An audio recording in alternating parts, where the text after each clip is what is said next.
When I first met Becky, I came in as really a third teacher in the classroom, and I didn't have any experience with our population. And this was 20 years ago, and at that time, not a lot of people had experience with children with autism. But when I stepped in the classroom with Becky, I think the first thing that struck me was how confident she was in the abilities of our students. It wasn't anything that I had found anywhere else. Even in my limited experience, I was sort of not so much told, but given the impression that it was accepted that our students couldn't learn. And Becky was the first one that expected our students to learn.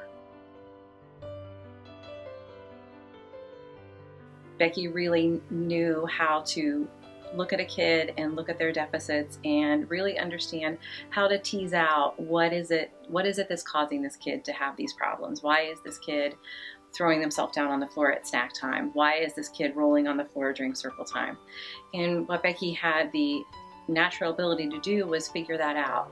This kid needs picture symbols. This kid needs a different kind of a chair.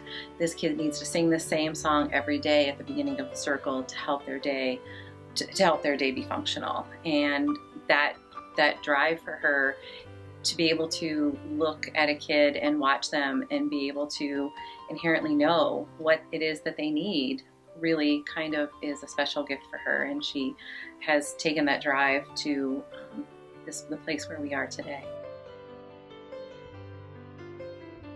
We first met Becky 5 days after Matthew was diagnosed. It was the summer before Matthew turned 3, and he got a formal diagnosis on a Wednesday. And the following Monday, a mutual friend had introduced us to Becky, and she was sitting in our kitchen, stopping our heads from spinning, and already had a plan for working with this little guy. She was in between her master's studies and her doctorate. And in the fall, when she went back to school, Matthew began to work with her sister Nikki. So Becky and Nikki literally fell in our lap. And it was a blessing, and it remains a blessing.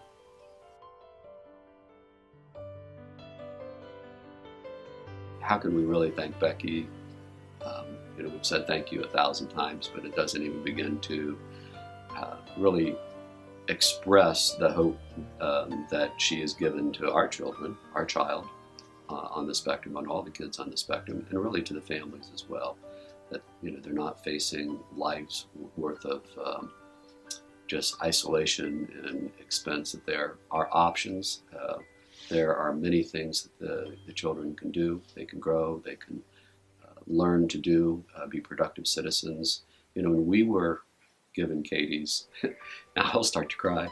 When we were given Katie's diagnosis at the clinic, Cleveland Clinic, we were told there, and this was in the late 90s, you might as well just put her in an institution. I mean, even as late as then, when public services were depopulating the institutions, we were told, because she had a fairly severe diagnosis, she was fairly severe, put her in an institution. And, that was a long drive back from Cleveland when we got that diagnosis, but with the vision and hope that really Becky gave, our family and gave our child, we could see that there are other options for Katie where she can be happy and productive. And, and we see that for many, many, many kids who have come through the program, how they've gone on and they've been able to learn how to manage aspects of autism and do things that were much beyond what we ever were to expect.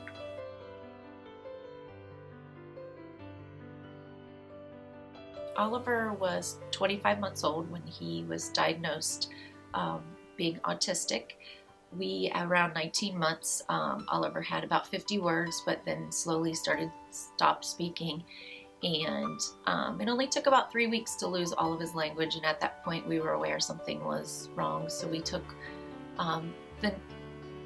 the normal measures of we got in touch with Help Me Grow to move in that direction. We got an appointment set up with Nysonger, and it took about 6 months to get through all of those processes to get the diagnosis. But that was in the end of October, and by the beginning of December we had a placement at Oakstone, and things were really moving forward. We had worked with Oliver through my mother-in-law, who's a speech therapist, and things that we had researched and found, and got him starting to speak some words again. But it wasn't until he was actually at Oakstone that his language really started to explode again, and that structure and setting of the classroom really pushed his limits, but it really evolved him into the fun nature, loving, erratic kid that he is now.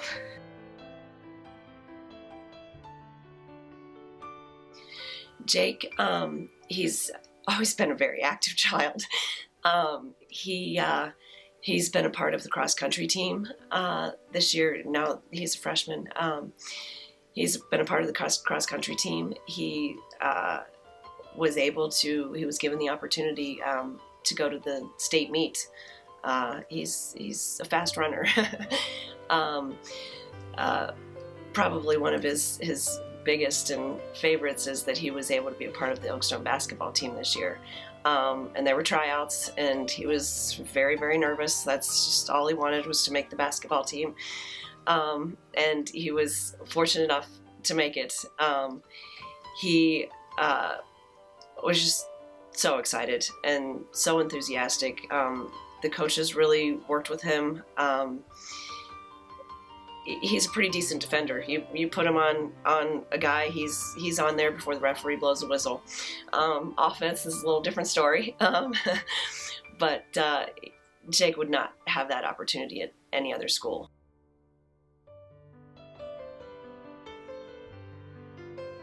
One of the things that was so attractive to us is that it was truly a school. It was an educational-based environment. At the time we were being told so many different things about our children and what they could and could not do. Becky always believed that there was more, and that there was so much more that our kids could do and could accomplish, and we believed that as well. And a lot of that was that they can read, they can do math, they can adapt in a social environment and do well in those environments if they were only given the opportunity to do that.